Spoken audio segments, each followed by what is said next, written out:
En Afrique du Sud, près de 2000 soldats ont été déployés dans plusieurs régions pour épauler la police face à une criminalité en forte hausse. Une mesure exceptionnelle dans un pays secoué par des vagues de violence alimentées notamment par des guerres de gangs. Au Cap, la situation est particulièrement tendue. Le récit de notre correspondant sur place, Gabriel Porometo. Pour marquer le lancement officiel des opérations militaires dans les Cape Flats, ces quartiers pauvres du Cap, gangrénés par la drogue et le crime, une parade conjointe entre policiers et soldats a été organisée ce mardi. Lors de cette cérémonie, les militaires ont réaffirmé leur engagement, travailler main dans la main avec les forces de l'ordre pour lutter contre la criminalité et soutenir les populations locales. Nos soldats sont formés à travailler avec les civils. C'est même une vocation. Quand on travaille sur le terrain et le long des frontières, cette coopération est permanente, 24 heures sur 24. Dès le premier jour, des perquisitions ont été menées dans les rues de Beacon Valley, un quartier marqué par les affrontements entre gangs. Objectif, saisir des armes illégales et de la drogue.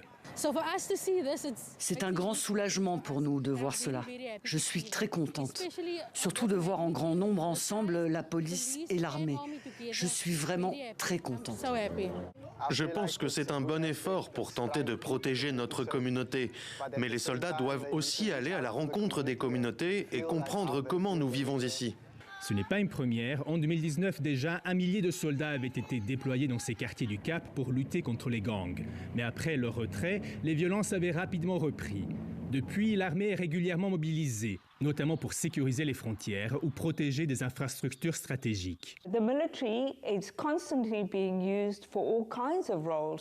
Aujourd'hui, les militaires sont utilisés constamment pour tout type de rôle. Mais cela n'est pas une organisation universelle qui peut être utilisée contre le crime, l'immigration illégale et la protection des infrastructures. Pour le moment, je ne pense pas que l'État a beaucoup d'alternatives, mais cela indique une limite dans les capacités de l'État sud-africain. L'opération s'étend également à certaines zones de Johannesburg et à 3 autres régions du pays.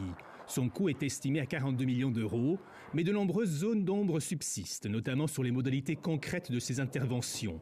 Et surtout, sur l'après, les autorités n'ont pas précisé ce qu'il adviendra une fois la mission terminée, le 31 mars 2027.